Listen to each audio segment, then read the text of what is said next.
अभी फिलहाल मैं मथुरा में रहता हूँ। मेरे जीवन की अगर बात करेंगे तो मेरा एक छोटे से गांव में मेरा जन्म हुआ। पिताजी जो परिवार था वो किसान परिवार था, छोटा सा गांव था, एक एवरेज फैमिली थी।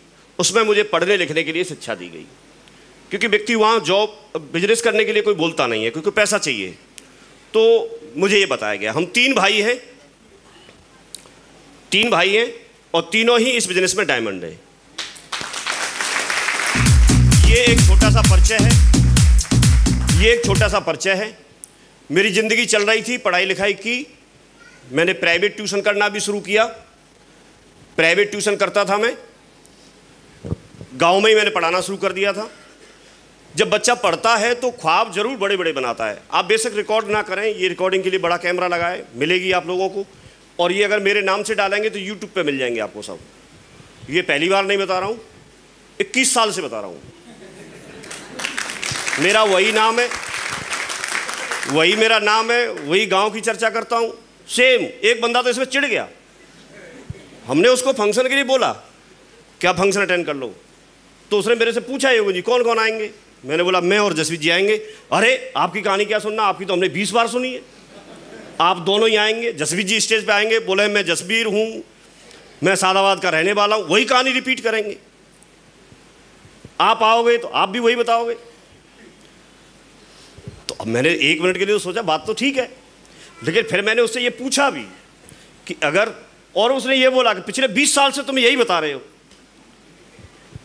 तो अब मैं आपसे पूछता हूं, मैं 20 साल से बोलता हूं कि मेरा नाम ये है, तो मैं वही बोला करूं कि उसे बदल दूं? मुझे वही बोलना पड़ेगा। अब दूसरे फंक्शन में आके ये तो नहीं कह सकता ना पिताजी तो राजा थे, अरे वो किसान थे तो थे, बदल कैसे सकता हूं? तो कहानी तो वही रहेगी, लेकिन बार बार सुननी पड़ती है। कोई अच्छी चीज है, कहानी सुनाने का ही तो काम है, और है ही क्या। तो मैं प्राइवेट ट्यूशन करता था और मेरा ख्वाब था कि मैं भी कोई बड़ी नौकरी करूं, तो उसके लिए तैयारी कर रहा था। मुझे किसी ने सजेस्ट किया कि आप कोई पहले छोटी नौकरी कर लो, तो नौकरी का कीड़ा दिमाग में से ख़त्म हो जाएगा, फिर आप बड़ी नौकरी के लिए तैयारी कर, क्योंकि उसमें समय चाहिए और आपको पैसा भी चाहिए। तो मैंने उस समय तक उत्तर प्रदेश में बीटीसी अगर आप कर लो तो सरकारी टीचर बनना तय था, कन्फर्म था। आज की डेट में नहीं है, पहले ये तय था। आप लोग जानते हैं ये बात, यूपी से होंगे सारे लोग। तो मैंने बीटीसी के लिए अप्लाई किया, उसकी तैयारी की, उसके टेस्ट में फेल हो गया, नंबर ही नहीं आया। उसी तैयारी के आधार पर बीएड में सिलेक्शन हो गया, तो मैं बीएड करने चला गया। कुछ ना करने से तो कुछ करना बेहतर है, तो बीएड करने के लिए चला गया। तो वहाँ पर इसी प्रक्रिया में वो कॉलेज में मुझे मुलाकात हो गई माधव सर से। जब माधव सर से मुलाकात हो गई तो उन्होंने ज्वाइन कर रखा था, थैंक यू वेरी मच, वो यहीं आगरा से थे, उन्होंने इस बिजनेस को ज्वाइन कर रखा था। वो भी प्राइवेट टीचिंग किया करते थे, ऐसे ही ट्यूशन पढ़ाया करते थे। उनके बारे में बहुत सारी बातें आप लोगों को मालूम होंगी। कॉलेज में बीएड करते हुए हम लोगों को मुलाकात हो गई, तो बढ़िया बीएड कर रहे थे, वो भी कर रहे थे, मैं भी कर रहा था, बाकी साथ में और भी स्टूडेंट जो कॉलेज में रहते हैं वो थे। अब अचानक से क्या होता है, उन्होंने जब सेशन, लास्ट सेशन होने वाला था, वहाँ से जाने वाले थे बीएड पास करके, तब उन्होंने मुझे इस बिज़नेस के बारे में कुछ बताना शुरू किया कि एक बिजनेस है, हम पार्ट टाइम में कुछ बड़ा काम कर सकते हैं, कुछ पैसा कमा सकते हैं, कुछ इस तरह से बताना शुरू किया। और आपको उसको समझने के लिए संडे को आना है आगरा में। तो मैं ये कह करके टालता रहा कि मैं सोमवार से लेके शनिवार तक जो कॉलेज का टाइम होता है उसमें तो मैं आता हूं आपके पास आगरा में, तो संडे को ही क्यों बुला रहे हैं, संडे को तो छुट्टी रहती है। और संडे को मैं सादाबाद से, और सादाबाद में भी गांव था, वहाँ गांव से मैं यहाँ पर आऊँगा, क्योंकि साधन तो ऐसे साधन थोड़े थे पहले। तो मैं वो संडे के चक्कर में टालता रहा, काफ़ी टाइम निकल गया, लेकिन वो तो काम कर ही रहे थे। और आपने देखा होगा जब कोई व्यक्ति प्रयास करता है, जब किसी चीज़ के लिए अच्छा लगता है उसे तो फॉलोअप करता है, प्रयास करता है। तो उनके साथ एक अच्छी बात ये थी कि फॉलोअप करने के लिए लोग जाते हैं, लेकिन उनको जाना नहीं पड़ता था, क्लास में ही मिलता था हमें, तो वो मुलाकात हो जाती थी। तो एक बार उनका एक चेक आ गया 3000 कुछ रुपए का। चेक देखने के बाद मुझे लगा कुछ ना कुछ तो है, एक बार समझना चाहिए, देखना चाहिए, क्योंकि देखने में कोई बुराई नहीं है। हो सकता है कोई चीज़ ऐसी हो जो हमारे काम की हो, यही सोच करके यहाँ पर जो नए लोग आए हैं वो यही सोच के तो आए होंगे, नहीं तो कोई क्या ले लेगा। तो उस दिन मैंने डिसाइड किया कि मैं प्लान देखने के लिए जाऊंगा। 7 सितंबर 2003 को मैं आगरा में प्लान देखने के लिए आया। मैंने प्लान देखा, प्लान काफ़ी अच्छा लगा और उस दिन मेरी ज्वाइनिंग पक्की हो गई। मैं गया, मैं प्राइवेट ट्यूशन करता था, मैंने लोगों से पैसा इकट्ठा करना शुरू किया। मेरा पढ़ाने पे कम ध्यान था, पैसा इकट्ठा करने पे ज़्यादा था, क्योंकि बाकी पैसा लगाना था, कुछ सामान लेना था। तो ये सब कुछ करने के बाद मैंने 9 सितंबर 2003 को मेरी इस बिज़नेस में ज्वाइनिंग हुई। आज अभी ये जो सितंबर आएगा इसमें मुझे 21 साल कंप्लीट हो जाएंगे। यहाँ इस हॉल में अगर हम देखेंगे तो 500-700 लोग बैठे हैं। इसमें से मुझे लगता है करीब 100-150 लोग तो ऐसे होंगे जिनकी उम्र 21 साल से कम होगी। सच है कि नहीं? तो ये जो 100-150 लोग होंगे, ये जब पैदा हुए थे तब से मैं ये कर रहा हूँ, 21 साल से कर रहा हूँ।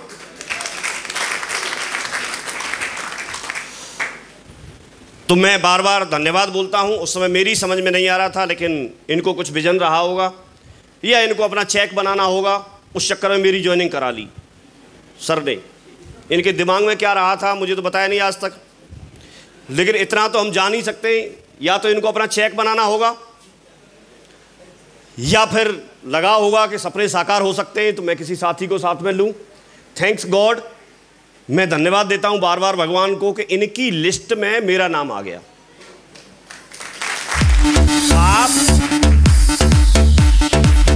आपको एक छोटी सी बात मैं समझाने का प्रयास कर रहा हूं। आप लोगों की लिस्ट में किसी का नाम आ जाना भी भविष्य में उसकी जिंदगी बदल सकता है। आपका उसमें कुछ नहीं जाता। आप डायरी पेन लेके बैठते हैं, उसमें 5 पैसे की स्याही नहीं लगेगी उसका नाम लिखने में, लेकिन जब तक किसी का नाम लिस्ट में नहीं आएगा तो क्या उसके जीवन में कोई परिवर्तन आ सकता है? अगर इनके माइंड में मेरे नाम के लिए विचार नहीं आया होता, अगर इन्होंने अपनी डायरी में मेरा नाम नहीं लिखा होता, तो क्या आज मैं सफल हो पाता? तो ये बहुत छोटी बात है, लेकिन आप इसको हल्के में ना लें। आपके पास एक डायरी होती है, अपलाइन आपको लिस्ट बनाने के लिए बोलता है, आप उसमें जरूर सारे रिश्तेदारों का, दोस्त, रिश्तेदार, पड़ोसी जिनको आप जानते हैं, उन सब का नाम जरूर लिखें। वो तो बाकी बाद की बात है, नाम तो लिख सकते हैं कि नहीं लिख सकते। मैं आपसे पूछता हूं, नाम लिखने में क्या कोई परेशानी होगी किसी को? एक पेंसिल लेकर के व्यक्ति नाम लिख सकता है कि नहीं लिख सकता है? हम ये छोटा काम भी नहीं करते। जब हम इस प्रक्रिया को ही शुरू नहीं करेंगे तो आगे की प्रक्रिया शुरू नहीं हो पाएगी। तो इसलिए आज ही जाने के बाद जब भी आपको टाइम मिलता है, डायरी लेके उसमें सारे लोगों के नाम लिखो, सबके नाम लिखो। जब आप नाम लिखोगे, जब आपकी लिस्ट में 100, 150, 200, 500 लोग जब आपको दिखेंगे तो आप मोटिवेट होंगे उनको जानकारी देने के लिए। तो उसके बाद प्रक्रिया बढ़ेगी। जब तक आप ऐसा नहीं करते, आपके साथ दिमाग में एक साथ सारी चीजें नहीं आ सकती। जैसे आप अभी अभी सोचना शुरू करें तो कोई एक नाम आ सकता है, 2 नाम आ सकते हैं, लेकिन एक साथ 100 नाम नहीं आएंगे। हमारे माइंड की कुछ तो क्षमता है ना, कुछ लिमिटेशंस है कि नहीं है? लेकिन 100 नाम जब सामने लिखे होंगे तो सब ध्यान आ जाएगा। इसलिए सबसे पहले लिस्ट पर ध्यान देना, ये बहुत बेसिक जरूरत है इस बिजनेस की। ये सफलता का पहला स्टेप है। अगर आपके पास लिस्ट भरपूर है, आप इस बिजनेस में चांस आपके बढ़ जाते हैं सफल होने के। तो आप इसको जरूर करना शुरू करें। मैं इस बात के लिए धन्यवाद देता हूं कि मेरा नाम इन्होंने लिखा और मुझे ज्वाइनिंग कराई। मैं आज पिछले 21 साल से इनकी गाइडलाइन में, इनके साथ रह करके दमदारी से काम कर रहा हूं। बाकी हम बात आगे करते हैं। ये कुछ शुरुआत के फोटो हैं।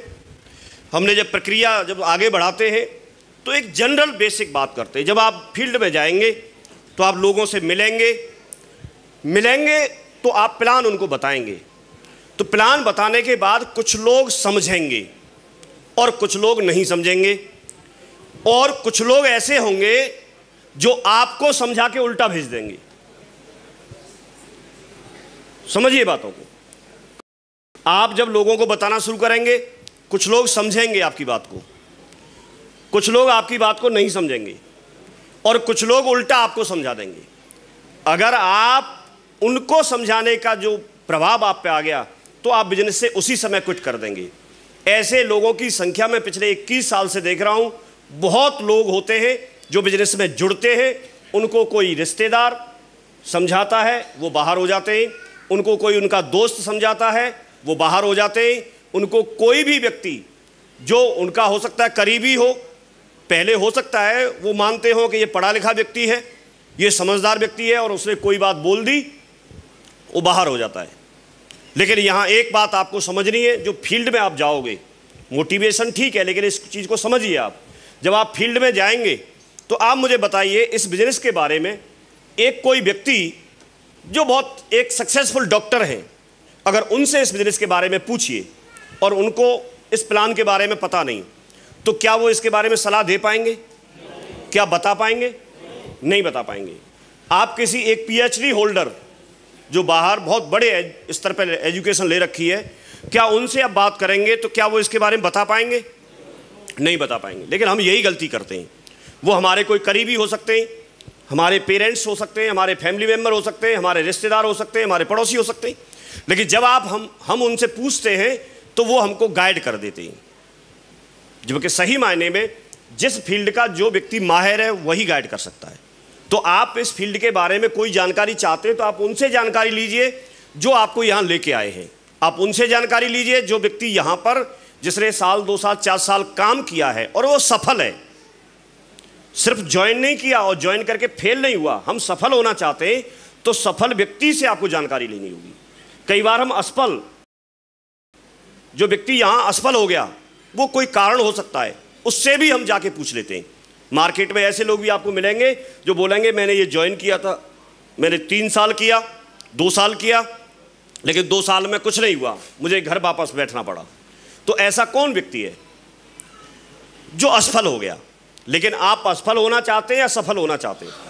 अगर आप सफल होना चाहते हैं तो आपको जो व्यक्ति सफल है उससे जानकारी लेनी होगी, तो आप नहीं भटकेंगे और आप आगे बढ़ जाएंगे। क्लियर हो रहा है कि नहीं हो रहा है? तो थैंक्स गॉड, इनके माध्यम से धीरे धीरे करके मुझे लोगों के साथ जाने का मौका मिला। मैंने बताना शुरू किया तो ये शुरुआत के फ़ोटो हैं। जैसे दिशा वर्कशॉप में जाते हैं या कहीं मीटिंग्स में जाते हैं तो इसमें आपको जसवीर जी को देखो सीट नहीं मिली, बैठे दिख रहे हैं क्या आपको? साइड में दिख रहे हैं जसवीर जी? पहचान हो रही है ना? मैं इसलिए पूछ रहा हूँ, कई बार जब उम्र छोटी होती है, बच्चा होता है तो उसके गाल फूले हुए होते हैं। इनके पहले पिचके हुए थे, अब फूले बाद में आके। देख रहे हो ना आप? पहले तो ये देख रहे हैं कि ऐसे सेशन में हम जाते थे और ये सारे लोग आपको दिख रहे हैं, मैं भी दिख रहा हूँ उसमें। तो इसमें कुछ ही चेहरे हैं जो अब आपको दिखेंगे। ये मैं पहले ऐसे था, देखो पोस्चर दिख रहा है? समझ रहे नहीं समझ रहे? और ऐसा तो तब था, मैं मास्टर था, तो मास्टर भी ऐसे होते हैं। हाँ जी, मुकेश जी बोल रहे थे मैं हेड मास्टर हूँ। मैं बार बार, क्योंकि उन्होंने कई बार बोला, मैं इतनी बार सोचा यार मैं तो हेड मास्टर भी नहीं बन पाया, उससे पहले ही छोड़ के आ गया। हाँ जी, तो ये तो शुरुआत के कुछ फ़ोटो हैं, लेकिन धीरे धीरे करके सर के माध्यम से बाकी जो अपने सीनियर लीडर थे, जो अपने ग्रेट मेंटर्स हैं जिन्होंने सिस्टम बनाया, उनके संपर्क में मैं आया और लगातार ये चीज़ें आती गई। काम चल रहा था, काम काफ़ी आगे बढ़ रहा था, काम आगे धीरे धीरे बढ़ रहा था। लोग जुड़ते हैं, आपने देखा होगा। लेकिन उनमें से मेरे साथ ये हुआ कि 24 अक्टूबर 2004 को हमने एक डायमंड सेलिब्रेशन देखा और उसको देख करके हम काफ़ी मोटिवेट हुए, मुट्ठी बांधी कि हमें कुछ करना है और हर हालत में डायमंड तो हम बनेंगे। तो वहाँ से मुट्ठी बांध के आ गए और जोश में हमने बहुत सारे लोगों को ज्वाइन करा लिया, काफ़ी सारे लोगों को ज्वाइन करा लिया। लेकिन वहाँ पर हो सकता है हम लोगों की मिस्टेक रही होगी या पता नहीं क्या, ज्वाइन तो करा लिया लेकिन उन लोगों को हम ट्रेंड नहीं कर पाए, विजन नहीं दे पाए, साथ में टीम में काम कैसे करना है, हो सकता है उस तरह की हमें जानकारी नहीं रही हो, या फिर वो लोग ऐसे रहे हों उनमें से जो ज़्यादातर लोग थे वो सब बैठ गए। मुझे सिल्वर बनने में करीब 13 महीने का वक्त लगा, लेकिन सिल्वर से टोपाज बनने में करीब करीब 8 से 9 महीने का वक्त लगा। मैं 7 जुलाई 2005 को मैं टोपाज बन गया था, लेकिन उसके बाद भीड़ तो बहुत आई, लोग तो बहुत जुड़े थे, लेकिन उसके बाद में थे तो बहुत सारे, लेकिन उसमें बात यही थी कि काम कितने आए। लोग तो बहुत थे, लेकिन आपके पास भी भीड़ बहुत हो सकती है, लोग बहुत हो सकते हैं, लेकिन आपको उनमें से जो काम आ सके ऐसे लोग छांट लें, क्योंकि बाकी सबकी हवा निकली रहती है, पंचर होते हैं तो उसका करेंगे क्या। तो ये हमें समझने की ज़रूरत है। ये तो उस समय का फ़ोटो है, आप इनका देख रहे हैं 2009 का, जब टोपाज बन गए थे ये। मैं 2009 में डायमंड बन गया था, ये 2011 में डायमंड बन गए, उस समय का फ़ोटो है। सूट से ला के लाए थे, देखो पूरा स्टाइल में फ़ोटो खिंचाया था इन्होंने। देख रहे हैं जसवीर जी का, आपको दिख रहा है क्या? देखो ये डायमंड बने थे उस समय का फ़ोटो है। देखो आपको ये खुद नहीं दिखाएंगे, मैं दिखा रहा हूँ। हाँ जी। फिर 2020 में ये ऐसे हो गए देखो, और 2023 में कैसे हो गए आपने देखा है।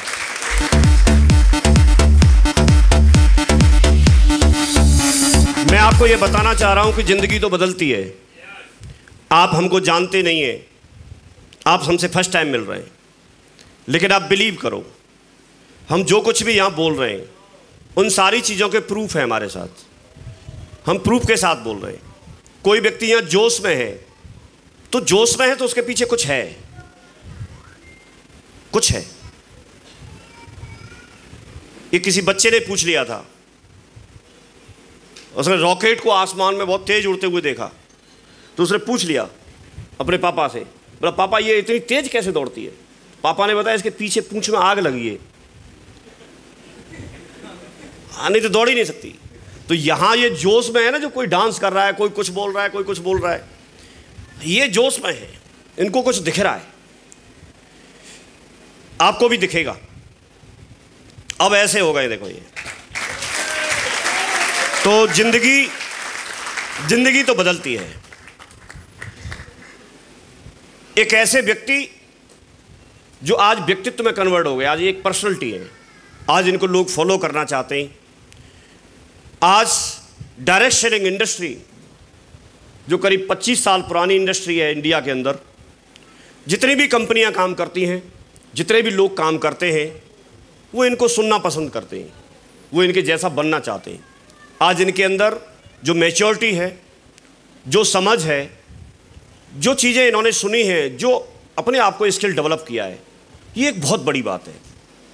किसी भी व्यक्ति को ज़िंदगी में एक अच्छी गाइडलाइन मिलना, एक अच्छी गाइडेंस मिलना, ये बहुत महत्व रखती है। सिर्फ चलना जरूरी नहीं है, सही डायरेक्शन में चलना जरूरी है। कोई व्यक्ति यहां से अगर कानपुर जाना चाहता है तो उसके लिए आप ये बोलेंगे उसे चलना पड़ेगा, नहीं, कानपुर की दिशा में चलना पड़ेगा। क्योंकि अगर विपरीत दिशा में या किसी और दिशा में वो व्यक्ति दौड़ेगा भी तो भी कानपुर नहीं पहुंचेगा। तो अपनी जिंदगी में कोई एक ऐसा व्यक्ति होना जो आपको सही डायरेक्शन का अंदाजा करा सके, सही डायरेक्शन के लिए गाइड कर सके, वो रोल आपके लिए जसवीर जी निभाते हैं। एक ऐसा व्यक्ति जिसने कंपनी के सबसे बड़े लेवल तक का रास्ता तय कर लिया है, तो वही बता सकते हैं। जिसने 20 साल सारे संघर्षों को झेल करके काम कर लिया है, 20 साल का उनके पास में एक अनुभव है। उनके साथ में सिर्फ उनकी जिंदगी नहीं बदली है, उनके साथ में और भी हजारों लोग हैं जिन्होंने अपने जीवन को परिवर्तन किया है। लाखों की संख्या में लोग हैं जो उनको आज फॉलो करते हैं और उनसे प्रेरित होते हैं और अपने जीवन में कुछ करने की कसम खाते हैं। तो ऐसे पर्सनैलिटी का अपने अपलाइन में होना ये बहुत बड़ी बात है। और क्योंकि वो आपके अपलाइन में हैं, आपके साथ हैं, आपको जरूर सारी चीज़ें वो बताते हैं, आपको सिर्फ जैसा बताते हैं वैसा करने की ज़रूरत है। मैं प्राउड फील करता हूं कि वो मेरी टीम में हैं, मेरे साथ में मिलकर के उन्होंने काम किया। वो उस समय के साथी हैं जब मेरे पास भी कुछ नहीं था सिवाय इनके। लेकिन आज 21 साल बाद अगर हम देखते हैं तो आज समझ में आता है कि ये थे, तो आप ये नहीं कह सकते कुछ नहीं था। अगर ऐसा लीडर साथ में है तो फिर सब कुछ है। क्योंकि एक तरफ आप लाखों लोग खड़ा कर दो और एक तरफ आप इनको अकेले खड़ा कर दो, तो बात वही हो जाएगी जहां श्री कृष्ण भगवान ने अर्जुन और दुर्योधन दोनों से पूछा था। तो आपकी टीम में अगर ऐसा कोई ईमानदार, ऐसा कोई मेहनती, ऐसा कोई ग्रेटफुल रहने वाला, सच बोलने वाला, अगर इस तरह का कोई व्यक्ति है, आप उसका हाथ थामे रखना, वो आपका जसवीर बनेगा भविष्य में, आपका जसवीर।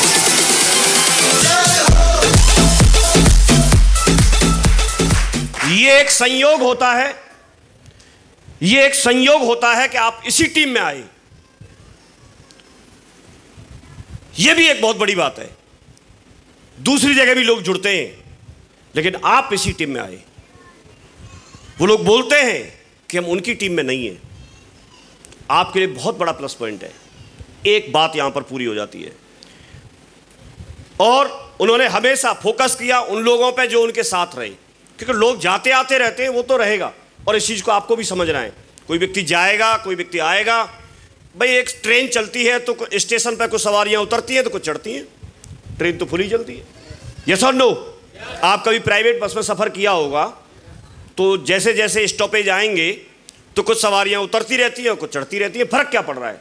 आपको सफ़र कहाँ तक करना है, आप उतनी दूरी तय करते हैं जहाँ आपका डेस्टिनेशन है। तो आपको ये देखना है कि आपको कहाँ तक जाना है। मैंने ये तय किया था कि मैं इसके साथ रहूँगा, मैं काम करता रहूँगा, तो मेरे साथ लोग आते गए, चलते गए। वही चीज़ जसवीर जी ने अपनाई कि जो भी मेरे पास है वही मेरे लिए खास है। जो है साथ में, जैसा है, जब अगर दम हमारे अंदर है तो हम उसी को स्टार बना लेंगे।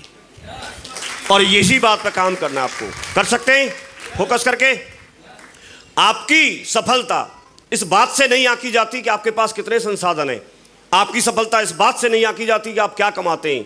आपकी सफलता इस बात से नहीं आंकी जाती कि आप कितने बड़े महल में रहते हैं। लेकिन आपकी सफलता इस बात से आंकी जाती है कि आपको कितने लोग हैं जो आपको आदर्श मान करके अपने जीवन में कुछ करने का कसम खाते हैं, आपके जैसा बनना चाहते हैं, आपके जैसा बनना चाहते हैं। एक कोई अतीक सिद्दीकी मेरठ से, उन्होंने ये लिख करके दिया, आप पढ़ के देखो, और इसका फ्रेम करा के दिया जसवीर जी को। उनकी दिली इच्छा क्या रही होगी, पढ़ के देखो। बड़ा आसान लगता है सफर मेरी कमाई का, सहा है दर्द मैंने भी खुद से लड़ाई का। जमाने बीत जाते हैं अपनी चाहत को पाने में, सांसें तक लगा दी अपनी जिंदगी बनाने में। ये जमाना तुमको यूं बेकार कर देगा, मगर जिस दिन भी समझेगा ये तुम्हें स्टार बना देगा। वही लहजा, वही जज्बा, वही ईमान पैदा कर, झुका दे सर जो दुश्मन का तू, ऐसी शान पैदा कर। कोई रास्ता नहीं देता, तू खुद में जान पैदा कर। यहाँ श्री जसवीर बैठे हैं, तू भी ऐसा नाम पैदा कर। मैंने जो ख्वाब देखे हैं उसकी तावीर कैसी हो, वो चांद जैसी हो, उसकी तकदीर जैसी हो। मैं सोचता हूँ इस नेटवर्क में मेरी तस्वीर कैसी हो, मैं गर्व से कहता हूँ श्री जसवीर जैसी हो। तो लोग ऐसा बनना चाहते हैं, लोग ऐसा बनना चाहते हैं। अपनी पर्सनैलिटी को उन्होंने निखारा है, अपनी पर्सनैलिटी को निखारा है। आप अपने अंदर खुशबू पैदा करो। आप बोलते साहब लोग जुड़ते नहीं हैं। कभी भी आपने गुड़ की डेली जहां रखोगे मक्खियां वहां आती हैं। आप यहां से डेली को उठा के यहां रख दो, मक्खियां कहां आएंगी? इधर ही आएंगी। तो आप ऐसे कैसे उम्मीद कर सकते हो कि वहां आए, दूसरी जगह नहीं आएंगी? आप अपने पे काम करो। आपको यहाँ फ्री में एजुकेशन मिलती है। आप बात करने के तरीके को सुधारो, आप अपने व्यवहार के तरीके को सुधारो। अगर कहीं मिस्टेक होती है तो अपने आप को तराशते रहो, ट्रेनिंग दिलाओ। और आप जब इस तरह की पर्सनैलिटी निखर के आते हैं तो लोगों की कमी नहीं है, लोगों की कमी नहीं है। मैं एक पुराना वीडियो देख रहा था, उसमें मैंने बोला था, जब उस समय किसी ने बोला होगा कि हम 2028 तक चाइना को पीछे छोड़ देंगे। मेरा भ्रम तोड़ दिया उन्होंने, 2023 में पीछे छोड़ दिया। अभी हम दुनिया में नंबर 1 पे है ना। कुछ दिन तक हम ये बोलते थे कि चाइना नंबर 1 पे है जनसंख्या के मामले में, उसको भी पीछे छोड़ दिया। तो लोग तो यहां पर कोई कमी है नहीं, आप जहां खड़े होंगे वहीं लाइन लग जाती है। लेकिन किस लिए लगे ये आपको सोचने की जरूरत है। और हमेशा एक ही बात बोलनी है, मेरा जन्म इतिहास रचने के लिए, क्योंकि उन्होंने तो हमेशा यही बोला। आप देखेंगे तो इसमें बहुत सारे लोगों का योगदान रहता है। जब जिंदगी को आप पढ़ेंगे तो आप इमोशनल हो जाएंगे, आप सोच नहीं पाएंगे ऐसा कैसे हो सकता है। आप एलवी शर्मा जी को देखिए, ये किसान नहीं थे, मजदूर किसान थे। इनके पास अपनी जमीन नहीं थी, किसी की जमीन भाड़े पर लेकर के, रेंट पर लेकर के काम करते थे, कुछ नहीं था, कर्जे में डूबे हुए थे। एक ऐसा व्यक्ति जिसके पास साधन के नाम पर कोई चीज नहीं थी, मकान नहीं था रहने के लिए, लेकिन एक जज्बा था, उनको एक मौका चाहिए था, काम करना शुरू किया। लोगों से मिले, कोई बात नहीं मानता था, कितने सारे लोगों से कर्जा भी ले रखा था, लेकिन करना चाहते थे, दिली इच्छा थी, भगवान से गुहार लगाते थे। आज आप कर गए, देखो आज आपके सामने सफल हो गए। इनसे लोग मोटिवेट होते हैं। जो व्यक्ति अपने जीवन में कभी मोटरसाइकिल खरीदने की सोच नहीं सकता था, खरीदने की तो बात दूर है, आज एक दमदार फॉर्च्यूनर कार में चलते हैं। जिस गांव में उनके पास 7 बीघा जमीन थी पुरखों की, वो गिरवी रखी हुई थी और शायद सेल हो गई थी, वो बिक गई थी। आज उन्होंने वो तो वापस कर ली, उसके साथ साथ 35 बीघा जमीन और ले ली। आप ऐसे कैसे सोच सकते हैं? बात ये नहीं कि क्या कर लिया, हो सकता है आप लोगों के, कई लोगों के लिए बहुत छोटी सी बात हो सकता है, लेकिन उस व्यक्ति के लिए बहुत बड़ी बात है, उस व्यक्ति के लिए बहुत बड़ी बात है। तो ये एक जीवन है, यहां से एक ऐसी अपॉर्चुनिटी मिलती है कि व्यक्ति सफल हो सकता है, कोई व्यक्ति प्रेरित हो सकता है। बहुत सारे लोग प्रेरित होते हैं शर्मा जी को देख करके, और आज भी इतनी मेहनत करते हैं, कहीं भी घूमते रहते हैं, कैसे भी ले जाओ उनको। बढ़िया आदमी कृष्णपाल चौधरी साहब, आप बहुत सारे लोगों ने इनसे मिले होंगे, सुना होगा। तेल चीनी का कोटा था, किसान थे, गांव में रहते थे, पढ़ाई लिखाई कोई बहुत ज़्यादा की नहीं, लेकिन एक जज्बा था। आज आप देखेंगे तो उनके अंदर स्किल है, उन्होंने अपने आप को डेवलप किया है, लाखों की टीम को लीड करते हैं, ढेर सारे लोग हैं उनको फॉलो करते हैं, और आज एक अच्छे ब्रांड जगुआर कार में चलते हैं। अब देखिए जगुआर बड़ी बात होती है। तो एक गांव से निकल करके व्यक्ति आज ग्रेटर नोएडा में अपना दमदार कोठी बना करके रहता है, ये बहुत बड़ी बात है। आज उनके पास में एक स्टार जिंदगी है, आज उनके पास में जो बोला जाता है पैसे की फ्रीडम, टाइम फ्रीडम, वो सब कुछ है। आज उनके पास बहुत अच्छी ज़िंदगी है। एक दिन वो भी ऐसे ही प्लान दिखाते थे, घूमते रहते थे। संजीव डॉक्टर साहब, जिन्होंने डॉक्टर साहब की ज्वाइनिंग कराई, ये डॉक्टर साहब इनको बोलते तो हैं, लेकिन ये भैंस जो होती है उनके डॉक्टर थे, पशुओं के डॉक्टर थे, यही सही है ना? और वहीं कृष्णपाल जी के गांव के, इनको भी एक दिन लगा कि यहाँ से जीवन बदल सकता है, अपने आप को समर्पित कर दिया। आज इनका भरोसा देखिए, आज इनके पास में एक ही बेटा है, और दोनों बाप बेटा, दोनों ही पिता पुत्र, दोनों ही इस बिजनेस को करते हैं। जॉब में लग सकता था, लेकिन नहीं, उनका भरोसा है, अटूट विश्वास है। आज खुद एक अच्छे लेवल पे हैं, और बेटा भी अभी धीरे धीरे करके उसका लेवल बढ़ता जा रहा है। आपके सामने ये तीनों लोग बैठे हुए हैं, इनके बारे में आप लोग जानते हैं, लेकिन इतना शालीन व्यक्ति, इतने सभ्य व्यक्ति, ऑलरेडी मार्केट में अपने बिजनेस में सफल थे। कोई व्यक्ति मार्केट में कोई बिजनेस करना चाहता है, अपना कोई शोरूम, अपना कोई दुकान चलाना चाहता है, वो ऑलरेडी खाद बीज की दुकान चला रहे थे, बढ़िया सफल थे, अच्छा टर्नओवर था, पढ़े लिखे, दोनों ही डॉक्टर हैं, दोनों ही पीएचडी हैं। योगेंद्र जी रियल भाई हैं डॉक्टर साहब के, प्रमोद जी के। डॉक्टर स्वराज जी, प्रमोद जी भाई से भी बढ़कर मानते हैं, शुरुआत से मैंने देखा है उनका रिश्ता इस तरह का है। एक कमिटमेंट किया और डिसीजन लिया। इनसे किसी ने बोला नहीं कि आप अपना काम बंद कर दीजिए, लेकिन एक डिसीजन लिया, और पूरा फैमिली इस बात के लिए समर्पित हो गई। आज बहुत जुनून के साथ आप देखते होंगे, और डॉक्टर साहब, प्रमोद जी, स्वराज जी, योगेंद्र जी किस तरीके से काम कर रहे हैं। उनके साथ विमल जी आके साथ में ज्वाइन कर लिया डॉक्टर साहब के साथ में। श्री कृष्ण यादव जी हैं, उन्होंने ज्वाइन कर लिया, वो बेटे के साथ वो भी बिजनेस कर रहे हैं।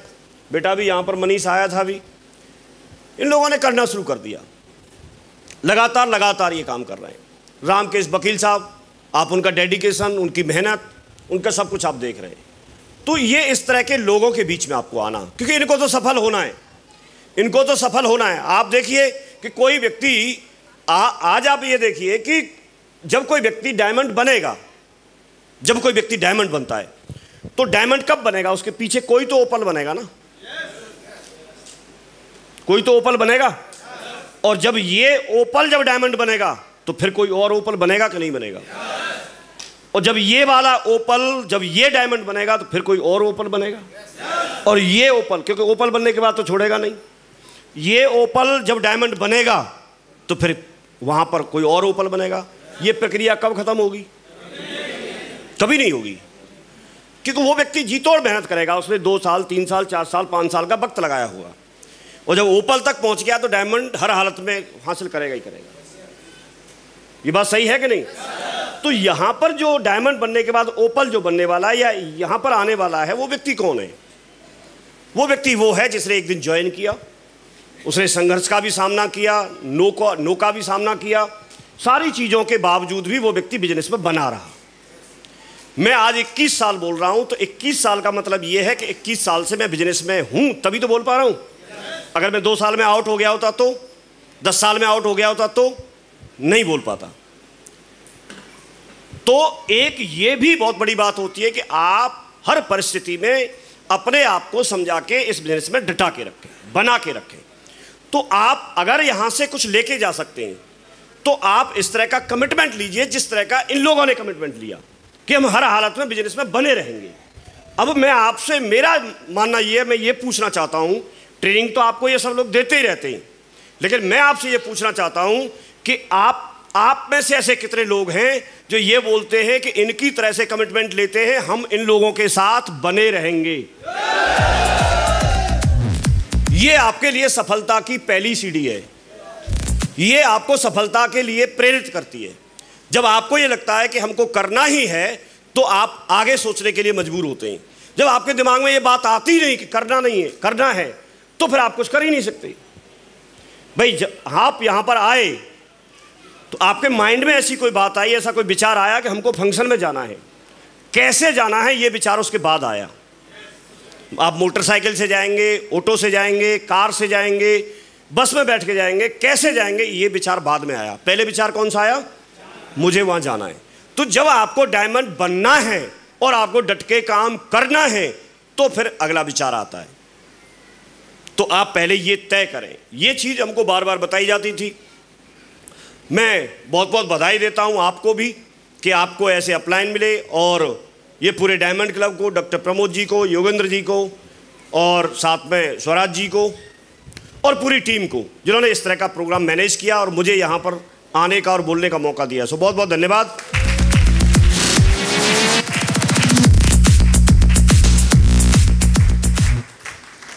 आज आप देखेंगे तो रणवीर चौधरी साहब यहाँ पर बैठे हुए हैं। उन्होंने थाईलैंड टारगेट को क्वालिफाई किया है। 26 दिन के अंदर उन्होंने टारगेट क्वालिफाई किया। उधर खड़े हैं सामने। ये टारगेट आप देख पा रहे होंगे, ये 4 जून से शुरू हुआ और 4 जून से आज आप देखिए आज तक उन्होंने टारगेट को क्वालिफाई कर लिया है। तो उनको बहुत बहुत बधाई, बहुत बहुत शुभकामनाएं आपको टारगेट डन करने के लिए। टारगेट जब कोई व्यक्ति क्वालिफाई करता है तो टारगेट क्वालिफाई करता है, उसको सम्मान तो मिलता ही मिलता है, उसको विदेश घूमने का मौका तो मिलता ही मिलता है, लेकिन साथ में उनको पैसा भी मिलता है। कम समय में ज़्यादा पैसा मिलता है। जब पैसा मिलता है तो व्यक्ति अपने सपने पूरे कर सकता है, अपने लिए बाइक चेंज कर सकता है, अपने लिए कोई कार खरीद सकता है, अपने घर को रेनोवेट करा सकता है। थोड़ा पैसा तो आता है कि नहीं आता है? यस और नो? अपने लिए बढ़िया कपड़े खरीद सकते हैं, अपने बच्चों को अच्छे स्कूल में पढ़ा सकते हैं, बच्चों को एक ट्यूशन की क्लास एक्स्ट्रा दे सकते हैं। कहीं तो पैसा काम आएगा कि नहीं आएगा? तो धीरे धीरे ज़िंदगी में बदलाव आना शुरू होता है, धीरे धीरे बदलाव आना शुरू करता है। मैंने जब शुरुआत की थी तो अपने गांव से शुरुआत की, आसपास के लोगों को जोड़ा, जो जानने पहचानने वाले थे उनको प्रयास किया जा करके। कई बार लोग मना करते थे, कई बार मानते थे, कई बार नहीं भी मानते थे। एक स्थिति ये आ गई कि आसपास के कुछ लोग जुड़ गए, तो जब हम लोगों को जोड़ते हैं तो उनसे वादा करते हैं कि हम साथ देंगे, हम आपके साथ काम करने के लिए चलेंगे। मैं क्योंकि गवर्नमेंट टीचर था तो प्राइमरी स्कूल जो होते हैं उसमें जाके मैं बैठता था, और ये आसपास के लोग, ये इनके गांव के कुछ लोग थे, जसवीर जी के खुद ये भी, तो ये क्या करते थे, मेरे स्कूल का पता चल गया तो ऐसा नहीं था कि मैं पढ़ाता नहीं था, लेकिन ये लोग पढ़ाने भी नहीं देते थे कुछ, क्योंकि टीम आके बैठ गई तो क्या करें, और उनको वादा किया हुआ है, तो फिर वहाँ डिस्टर्ब हो जाता था। एक बार का वाकया ये हुआ कि कुछ ज़्यादा ही हद हो गई, एक को भेजा दूसरा आ गया, और मैं स्कूल छुट्टी के टाइम से पहले फ्री नहीं हो सकता, और उस समय ये हालत नहीं थी कि नौकरी छोड़ दो, शुरुआती थी, तो जो हेड मास्टर हैं उनका फ़र्ज बनता है भाई, वो तो सहायक को रोकेंगे, क्यों मुकेश जी, अब लगातार ऐसे कैसे सहन करें वो कि हर बार उनकी स्कूल की कुर्सियों को आके तोड़े कोई, और वहाँ प्लान की, बिजनेस की बात होती रहे। उन्होंने कुछ अंकुश लगाना शुरू किया, तो अब हम क्या करते थे, कुछ तरीका निकालते थे, श्री कृष्ण जी। तो वहाँ मेरे दिमाग में आया कि जब ये रोका राखी कर रहे हैं, तो मैंने उन्हें हेडमास्टर को प्लान दिखा दिया और उनके बेटे को जोड़ दिया। मैंने पूछा, मैंने आप तो हेडमास्टर हैं लेकिन बेटा क्या करता है? बोला बेटा किताब की दुकान चलाता है। मैंने कहा उससे कैसे बात बनेगी, उसके सपने होंगे। अरे बोला माँ साहब क्या करें, नौकरी मिल नहीं रही, तो अब उसे कोई धंधा खुलवा दिया हमने टेढ़ी बगिया पे यहीं। मैंने कहा अच्छा, कुछ और करना चाहता है? अरे और क्या करे, कुछ है ही नहीं। तो मैंने बोला मैं बताता हूँ, ये लोग जो आते हैं ना, इनके पास बहुत अच्छी जुगाड़ है। अपना बताऊँगा तो फिर दिक्कत थी, तो सतीश जी का इनका लिए बोला मैंने, तो उनसे मैंने प्लान दिखवा दिया। मास्टर साहब तुरंत तैयार, और मेरे से बोले तुम यही करने जाते थे, तुमने पहले से क्यों नहीं बताया मुझे? अब मैं मनी मन सोच रहा कि मैं तो मास्टर था, तुम हेड मास्टर है, मैं कैसे बता देता? मुझे डर था कि यार रोक के ना बिठा लें, भाई बॉस तो वही थे ना वहाँ। अब उस दिन के बाद हमारे पास एक तरीका निकल आया, जब भी मुझे जाना होता था मैं बोल के जाता था कि आपके बेटा की लेग में काम करने जा रहे हैं, फ्री हो गए। तो वहाँ तरीका निकाल लिया। शुरुआत के ऐसे बहुत कहानी किस्से हैं, सारे नहीं सुनाएंगे, गर्मी बहुत है, लेकिन धीरे धीरे करके काम बढ़ा। मैं आपको ये समझाना चाह रहा हूँ कि आज आप देखेंगे तो ये मैप लगाया हुआ है, मैं ध्यान से देख रहा था, तो इसमें कोई भी स्टेट ऐसा नहीं बचा कि जहाँ हमारी टीम नहीं हो। स्टेट के बाद मैंने स्टेट में जो मेन डिस्ट्रिक्ट हैं उनका भी लगा लिया। हाँ डायमंड भी है, सब जगह डायमंड है। तो आप इनमें देखेंगे मेन सिटी में ये जितने सिटी आपको लिखे दिख रहे हैं, वो सारी जगह से कोई ना कोई व्यक्ति है हमारा। हालांकि इसमें वक्त लगा, टाइम लगा, लेकिन अगर मैं नहीं करता तो भी तो ये टाइम निकल ही जाता ना। भाई मेरे साथ के लोग आज भी तो टीचर ही है ना वहाँ पर, उनकी तनख्वाह है 80-85 हज़ार रुपये है। मेरे संग के, ये भी कौन से बाद के संग के होंगे? कब के हो तुम? 2006? हाँ तो थोड़े ही बाद के, मैं थोड़ा इनका सीनियर रहा था। हाँ जी, तो मैं वहाँ से जॉब को छोड़ के आ गया, फ्री हो गया। आज पूरी इंडिया में ये बिजनेस चलना शुरू हो गया। आज जैसे हम आगरा में खड़े, ऐसे ही लोग हर जगह मिलते हैं। आज आपको ये जानने की ज़रूरत है कि आज जो शेपसॉफ्ट कंपनी है वो 23 साल पुरानी कंपनी है। 23 साल से लगातार सक्सेसफुली मार्केट में काम कर रही है। आज वो हर क्षेत्र में काम करती है। आज यहाँ पर प्रोडक्ट लगाएंगे तो प्रोडक्ट सारे आप लगा भी नहीं पाएंगे, इतने सारे प्रोडक्ट हैं। डेली उसमें 2-4 नए प्रोडक्ट आते हैं। आप चाहे फैशन से रिलेटेड हो, चाहे होम केयर में हो, वेलनेस में हो, हेल्थ केयर में हो, पर्सनल केयर में हो, चाहे ग्रोसरी के आइटम हो, चाहे एजुकेशन से संबंधित हो, चाहे आध्यात्मिकता स्पिरिचुअलिटी से संबंधित हो, हर तरह का प्रोडक्ट आपके पास है। प्रोडक्ट के मामले में, डिलीवरी के मामले में और प्रोडक्ट रेंज के मामले में आज भी अगर आप देखेंगे तो शेपसॉफ्ट इंडिया में नंबर 1 पे है। आज उसके पास जो नेटवर्क है, आज उसके पास जो लोग हैं, वो लोग ऐसे हैं, वो कभी दूसरी कंपनी की बात नहीं करते, वो किसी कंपनी के किसी दूसरे बंदे को तोड़ने की बात नहीं करते। वो बहुत एथिकल, बहुत दमदार और बहुत एजुकेटेड लोग हैं बिजनेस के मामले में। शेप सॉफ्ट के बात करेंगे तो आज उसकी एक छवि जो है वो स्वच्छ छवि है। आज उसके पास में उनके जो डायरेक्टर हैं, पांचों के पांचों डायरेक्टर बहुत विजनरी डायरेक्टर हैं। आज आप ऐसी संस्था में आप आए हैं, 22वीं एनिवर्सरी वो मना चुके हैं, 23 वर्ष कंप्लीट हो गए। अगर टर्नओवर के माध्यम से देखेंगे तो ये टर्नओवर के मामले में इंडियन कंपनी के रूप में नंबर 1 कंपनी है, और वर्ल्ड वाइज देखेंगे एमबे वाली कंपनी को अगर आप यहाँ लेके आएंगे तो नंबर 2 पे आती है। तो क्योंकि वो तो बाहर की कंपनी है और पहले की कंपनी है, बहुत पुरानी। तो इस मामले में अगर आप देखेंगे तो हम नंबर 1 कंपनी के आज किसी प्लान में, किसी फंक्शन में हम बैठे हुए हैं। तो आप एक सुरक्षित जगह पे हैं, सही जगह पे हैं, जिसने प्रूफ किया है। आपको कितना समझ में आता है अलग बात है, लेकिन उसने प्रूफ किया है 23 साल काम करके यहाँ पर हजारों लोगों के जीवन को, लाखों लोगों के जीवन को बदल करके। करोड़ों करोड़ों रुपए एक वीक में देने वाली कंपनी आपके सामने है। शुरुआत से सर के साथ मैंने काम करना शुरू किया, सर लोगों के माध्यम से, और आगे बढ़ता गया। आज अगर आप देखेंगे तो मैं जितने भी लेवल हैं, ब्रॉन्ज से लेकर के यूनिवर्सल क्राउन ऑफ मास्टर तक, हर कोई व्यक्ति बनना चाहता है, करना चाहता है। मैंने यहाँ पर काम करना शुरू किया और लगातार मैं यहाँ से अपनी यात्रा को, बिजनेस की यात्रा को आगे बढ़ाता चला गया। लोग आते चले गए, उनमें से कुछ लोग नेगेटिव टाइप के थे, वो दूर होते चले गए। उनमें से कुछ दमदार लोग थे, वो साथ बनते चले गए और उन्होंने काम किया, मैंने उनके साथ काम किया और एक दमदार टीम बनी, और आज हम लोग यूसीए के लेवल पे पहुंच गए।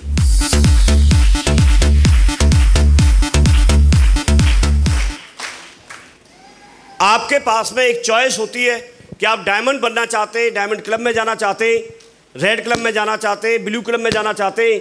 लेकिन जैसे जसमीत जी ने बताया, आप तुरंत इनमें नहीं पहुंच सकते, लेकिन आप सबसे पहले अपने आप को कोर क्लब को क्वालिफाई कीजिए। जब आप कोर बनते हैं तो कोर बनने के बाद में ही आप और कुछ बनते हैं, पहले आपको कोर बनना होता है। तो आप पहले कोर बनिए, कोर क्लब को क्वालिफाई कीजिए। कोर क्लब को क्वालिफाई करने के लिए कोर ट्रेनिंग होती है। जितने लोगों ने ट्रेनिंग ले रखी है, अच्छी बात है, उसको अपने ऊपर अप्लाई करो। और जिन्होंने कोर ट्रेनिंग नहीं ली है, वो जब भी आपको मौका मिलता है, जब भी आपको सूचना मिलती है कि कहीं कोर ट्रेनिंग हो रही है, तो वहाँ जाके कोर ट्रेनिंग आप लो। किसी भी काम को सीखना होता है। हम सब लोग अपने अपने फील्ड में माहिर हो सकते हैं, लेकिन हम इस फील्ड के लिए नए हैं, तो हमको इस काम को सीखना है। सीखने के लिए हमारे पास कोर ट्रेनिंग होती है। तो कोर ट्रेनिंग में आप बिजनेस को अच्छे से समझिए, उसको बिठा करके तसल्ली से, टाइम ज़्यादा ले करके 2-3 दिन में आपको समझाया जाता है एक एक चीज़ को। इतना कम समय में आपको नहीं समझाया जा सकता। लेकिन आप कोर शब्द याद रखना, जिन्होंने कोर ट्रेनिंग नहीं ली है वो कोर ट्रेनिंग जरूर लें, मैं इसको रिकमेंड करता हूँ। कितने लोग हैं जिन्होंने कोर ट्रेनिंग अभी नहीं ली है, अभी तक नहीं ली है? अच्छा, बहुत बढ़िया। आप लेना जरूर, सफल होना चाहते हैं तो आपको कोर ट्रेनिंग लेनी है। आप जब भीड़ में से लोगों को लेके आएंगे, जब आप जुड़ते हैं तो आपके पास में दो चीज़ें होती है। एक तरफ आपके अपलाइन है जो इस बिजनेस के बारे में बहुत कुछ जानते हैं, दूसरी तरफ आपके पास एक फील्ड है जिसमें आपके रिश्तेदार, पड़ोसी, दोस्त, फ्रेंड हैं। उधर आप जाते हैं तो वो आपको कुछ और समझाते हैं, इधर आप आते हैं तो ये लोग कुछ और समझाते हैं, और आप बीच में फंस जाते हैं। आप सोच नहीं पाते आप क्या करें, आप इनकी बात माने या इनकी बात माने। आपको इधर ये जो बिजनेस में जो सफल लोग हैं, वो आपको कोई चेक दिखाएगा, कोई गाड़ी दिखाएगा, कोई फंक्शन में लाके बिठाएगा, तो आपको लगता है कि ये मेरे साथ भी हो सकता है। लेकिन इधर आपके करीबी लोग हैं, आपके कोई रिलेटिव है, उनको ऐसे बिजनेस के बारे में जानकारी नहीं है, और वो आपको बताएंगे कि आप फंसना मत, आपको कुछ नहीं मिलेगा, मैंने किया था, उसने किया था, इसने किया था, ऐसे कुछ एग्जाम्पल देंगे। आप डिसीजन नहीं ले पाते। लेकिन जब चीज़ों को आप तसल्ली से देखते हैं, डिसीजन एक्चुअली आप ही का होता है। जब आपके पास सब कुछ है, सारे रिश्तेदार आ जाएंगे, कुछ नहीं है, जो हैं वो भी भाग जाएंगे। सही बात है कि नहीं? तो ये आपको डिसाइड करना होता है। ये आपकी पोजीशन है। आपको एक्टिव अपलाइन के रूप में ये मिल जाते हैं, इधर सिस्टम आपको सिखाने के लिए मिल जाता है। जब तक आप चीज़ों को सीखेंगे नहीं, जब तक समझेंगे नहीं, तब तक बिजनेस में आगे बढ़ेंगे नहीं। शेप शॉप आपकी सारी जिम्मेदारी ले लेती है, पूरा स्टॉक रखने की, जहां आप बोलेंगे जिस एड्रेस पे, वहां पर प्रोडक्ट पहुंचाने की, टाइम से प्रोडक्ट पहुंचाने की, बढ़िया प्रोडक्ट पहुंचाने की पूरी जिम्मेदारी लेता है। लेकिन क्योंकि आप जुड़ गए, यहां पर आप किसी प्रोडक्ट का फ़ायदा ले सकते हैं। लेकिन जब आपको बिजनेस करना है तो आपको अपनी एक टीम बनानी होती है।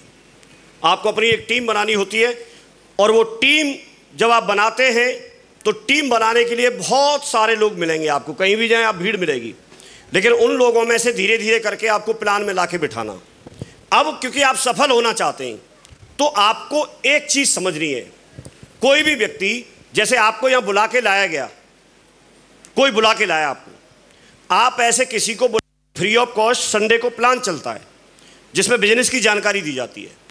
हाँ, प्लान की जानकारी देने के लिए एक्सपर्ट्स होते हैं जिनको बिजनेस के बारे में पूरी जानकारी है। कुछ ऐसे लोग होते हैं जिन्होंने इस बिजनेस में ज्वाइन किया और उन्होंने कुछ कमाया, वो लोग वहाँ पर प्रत्यक्ष देखने के लिए होते हैं। तो आप जब सफल होना चाहते हैं तो सबसे पहली प्रक्रिया और सबसे ज़्यादा दम लगाने वाली जो प्रक्रिया है वो है आपका संडे का प्लान। आप संडे को वेन्यू पर ज़्यादा से ज़्यादा लोगों को बिठाओ, ज़्यादा से ज़्यादा लोगों को, ये बात हमको बताई गई। तो हम लोगों को भर भर के और लोगों को पूरा और सैकड़ों की संख्या में लोगों को हम लेके आते थे, यहाँ आगरा में लेके आते थे। तो आपको भी ये करना है, लेकिन उनमें से कुछ लोग आपके इनविटेशन को स्वीकार करेंगे, कुछ स्वीकार नहीं करेंगे, कुछ आएंगे, कुछ नहीं आएंगे, कुछ लोग बात को मानेंगे, कुछ नहीं मानेंगे, लेकिन उन्हीं में से कुछ लोग आपके साथ आ जाएंगे, कुछ साथ आ जाएंगे। जब साथ आ जाएंगे तो वो आपकी टीम में ज्वाइन करना शुरू करेंगे। अब जो ज्वाइन करना शुरू करेंगे उसमें से भी धीरे धीरे करके फिर आपकी एक टीम बनना शुरू होगी। जब टीम बनना शुरू होगी तो आपको फिर यहाँ पर, जैसे किसी की सपोज करो, यहाँ काउंटिंग तो नहीं होती, बिजनेस वॉल्यूम काउंट होते हैं अभी, लेकिन धीरे धीरे करके जैसे बिजनेस वॉल्यूम आपका बढ़ेगा तो फिर आप ब्रॉन्ज बनेंगे, फिर सिल्वर बनेंगे, तो आपको यहाँ सम्मान मिलना शुरू होगा, फिर आप गोल्ड बनेंगे, धीरे धीरे करके ये सारी चीज़ें आपके साथ होंगी। तो आपको वहीं तक की जानकारी रहेगी। हम यहाँ से सिल्वर की रिकॉग्निशन लेने के लिए ग्वालियर गए थे और उससे बहुत मोटिवेट हुए। आज भी जिनकी रिकॉग्निशन हो रही है वो लोग भी तो, उनको भी तो मोटिवेशन मिल रहा होगा, और अपनी ज़िंदगी में आप लोग भी ये सब कुछ चाहते हैं तो ये करना है, और अपने आप को लगातार प्लान दिखाने के लिए और लीडरशिप की तरफ लेके जाना है। तो ये बिजनेस कुछ भी नहीं है, सिर्फ यही है कि जो भीड़ है, जो आपके पास टीम है, उसमें से कोर, जो लोग कोर बनाने हैं उनको एक के बाद एक आप इधर इकट्ठे करते जाइए। जैसे जैसे आपके पास इन लोगों की संख्या बढ़ेगी, जो बिजनेस का प्लान दिखा सकते हैं, जो बिजनेस के बारे में पूरी जानकारी रखते हैं, जो लोगों को वेन्यू पे लेके आ सकते हैं, जो प्लानर हैं, जो ट्रेनर हैं, जो फॉलोअप कर सकते हैं, जो इस बिजनेस के बारे में छोटी छोटी चीज़ों को सबको जानते हैं, ऐसे लोगों की संख्या जब आपके साथ बढ़ती है तो आपके साथ काम बढ़ता है। जब तक ये लोग आपके साथ नहीं होंगे, आपके पास अगर एक टीम बन भी गई और उसमें लोग प्लान देना नहीं जानते, लोग इनवाइट नहीं करते, लोग लिस्ट नहीं बनाते, तो भी ये कुछ नहीं कर पाएगी। तो आपको ऐसे लोगों को छांटना है, और ऐसा एक व्यक्ति भी अगर है तो वो आपके बिजनेस को बढ़ाने के लिए, आपको सफलता दिलाने के लिए वो काफ़ी है। तो आप ऐसे लोगों को छांटिए। छांटने से पहले अपने आप को उन सारी चीज़ों पर खरा उतारना है। ये सारी चीज़ें हम लोगों को प्रक्रिया ट्रेनिंग के माध्यम से सब कुछ बताते रहते थे सर लोग, और हमने इनको करना शुरू कर दिया।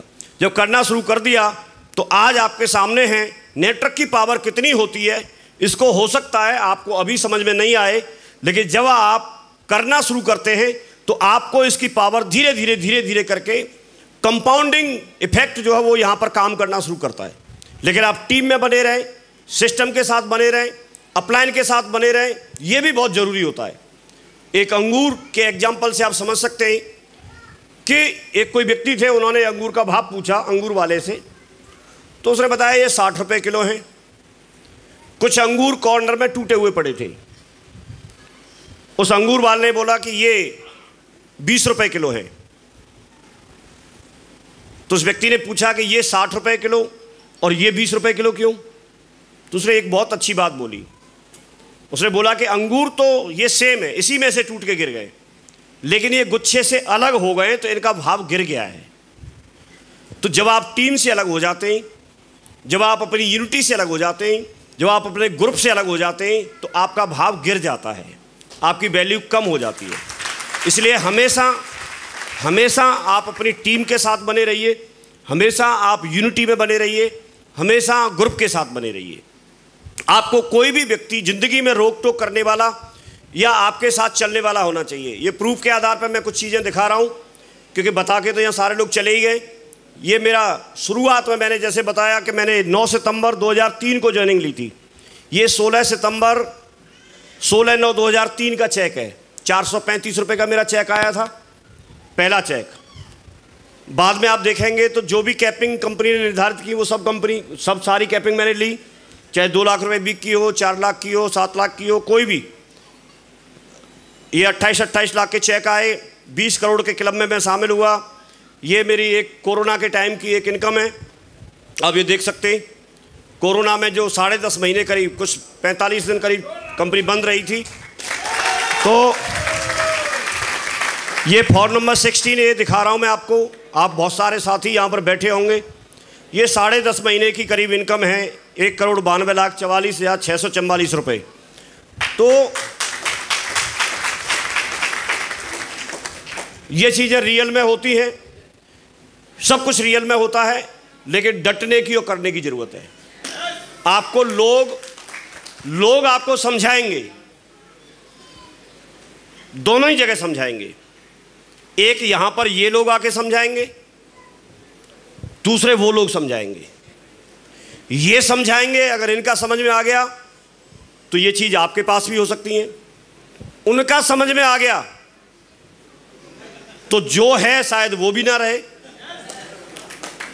क्योंकि उनकी सलाह की कोई वैल्यू नहीं है।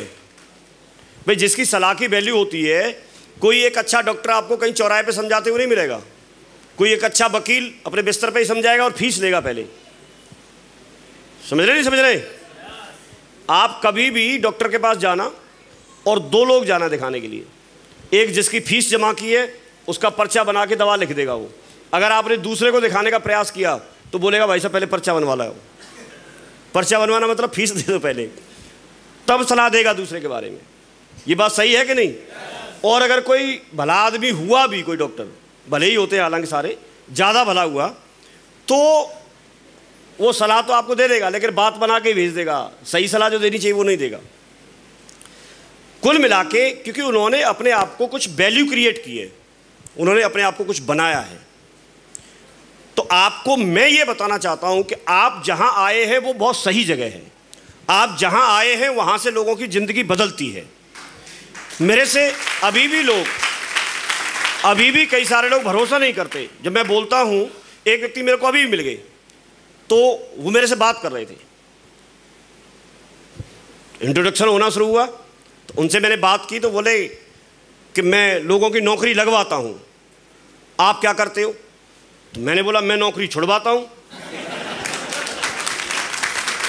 तो अब मैंने गलत तो बोला नहीं था, लेकिन उनको हजम नहीं हुई बात और मेरे पे ऐसे देखने लगे, अरे भाई साहब नौकरी लगवाना किसी को रोजगार दिलाने वाली बात है, आप उसका रोजगार है उसको छुड़वाने की बात कर रहे हैं। तो अब उसके हिसाब से तो बात ठीक थी, लेकिन मैं आपको ये बताना चाह रहा हूं, सपोज करिए कि कोई ये भाई साहब यहां सीट पे बैठे, ठीक है, जब तक ये सीट पे बैठे तब तक कोई और बैठ सकता है क्या? अब हो सकता है कोई एक व्यक्ति हमारा वहां 6 घंटे से खड़ा है, उसके पैर दुख रहे हो, उसको भी तो सीट की जरूरत है।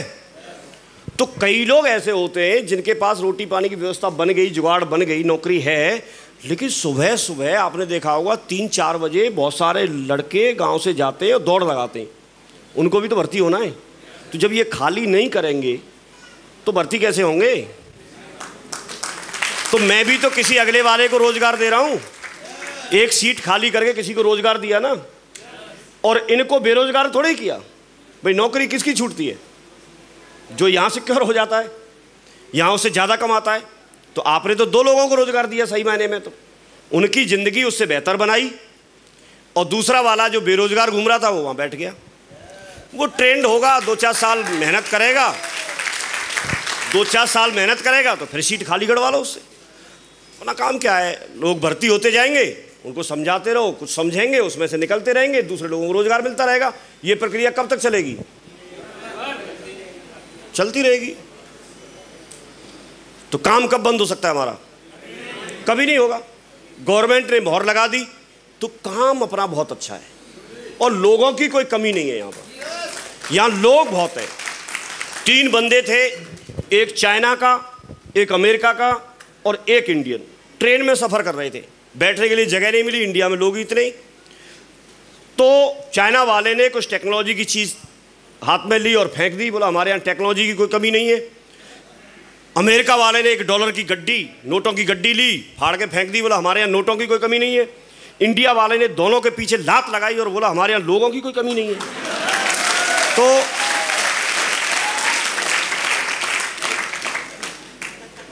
लोग इतने हैं यहाँ कि लोग दूसरी जगह अभिशाप बनते हैं, लेकिन हमारे लिए वरदान है। और मैं तो बहुत खुश हूँ इंडिया जब से पहले नंबर पे आई है। हमें लोग ही तो चाहिए, हमें लोग ही तो चाहिए। और गवर्नमेंट ने परमिशन दे दी, यूनिवर्सिटी जो है उन्होंने डिग्रियां देना शुरू कर दिया। अब देखो, आप एक उभरते हुए ट्रेंड के साथ हैं, उभरते हुए ट्रेंड के साथ हैं। जब आप कहीं आप ट्रेन में जाते हो, जनरल के डब्बे में कभी चढ़ने का प्रयास किया आपने? कभी जनरल के डब्बे में चढ़ते हैं, उसको जनरल का डब्बा क्यों बोलते हैं? क्योंकि उसमें चढ़ने के लिए जनरल जैसी ताकत लगानी पड़ती है। अगर आप चढ़ भी गए तो कई बार तो किसी को तो ऊपर ही ऊपर पहुंचा देते हैं लोग। और सामान तो, बैग तो हमेशा जनरल डब्बे में बैग तो हमेशा ऊपर हाथों पे ही आता है, किसी का भी हो। नहीं, ऐसे अनुभव नहीं किया आपने? एक व्यक्ति आपके जैसा स्मार्ट था, चढ़ गया अंदर, अब जाके ट्रेन में गया तो उसे तो सोने की आदत थी और वो भीड़ इतनी सारी ट्रेन में कि जगह ही नहीं मिले। उसने क्या किया, दिमाग लगा दिया सिस्टम में। हाँ, उसने बोला कि इस डब्बे में सांप है, जैसे यहाँ कोई हल्ला मचा दे यहाँ कि इसमें हॉल में सांप है, तो ये इंतजार करेंगे, अरे कौन सर बोल रहा है, भाग जाएंगे जहाँ जगह मिलेगी। ट्रेन का डब्बा तुरंत 1 मिनट के अंदर खाली। जब खाली हो गया, रात को 9 बजे का टाइम था, चादर ओढ़ के और बढ़िया सीट पे, बर्थ पे सो गया आराम से, टकाटक सो गया, सोता रहा, थका हुआ आया होगा कहीं से। सुबह 5 बजे उसमें चाय वाला आवाज़ लगा रहा, चाय ले लो, चाय ले लो। उसने चादर हटाई और पूछा, बोला कौन सा स्टेशन आ गया भैया? तो चाय वाला बोला कि इस डब्बे में रात को सांप निकल आया था, तो इसको ट्रेन काट के चली गई, वही स्टेशन पर खड़ा है। तो मैं आपको ये समझाना चाह रहा हूं कि आप सिस्टम में दिमाग मत लगाना। सिस्टम में दिमाग लगाएंगे तो जिस स्टेशन पर आप खड़े हैं वहीं खड़े रहेंगे, आगे नहीं पहुंच पाएंगे। तो आपको जैसे जैसे एक्टिव अपलाइन बताए वैसे वैसे करो, बढ़िया दमदारी से काम करो। बिजनेस बहुत अच्छा है, प्रूफ के लिए, सारी चीज़ों के लिए हम हैं। आप किसी भी फील्ड से आए हैं, आप कुछ भी करते हैं, लेकिन आपके पास मौका है। आपको लगता है कि मेरी ज़िंदगी अच्छी है, तो भाई साहब परोपकार कर लो। बहुत सारे लोग घूम रहे हैं, उनको आप सजेस्ट कर दो। आप अच्छे प्रोडक्ट इस्तेमाल कर लो, आपके पास मौका है। आपके पास पैसा हो सकता है तो आप नाम के लिए कर लो, आपके पास नाम हो सकता है तो आप अपने पैसे के लिए कर लो, दूसरे लोगों की भलाई के लिए कर लो। बहुत सारे ऑप्शन है यहाँ पर। तो ये एक अपॉर्चुनिटी मिली है, बड़ा ध्यानपूर्वक आप लोगों ने सुना। अभी प्रोग्राम के बहुत अहम क्षण अभी और बाकी हैं।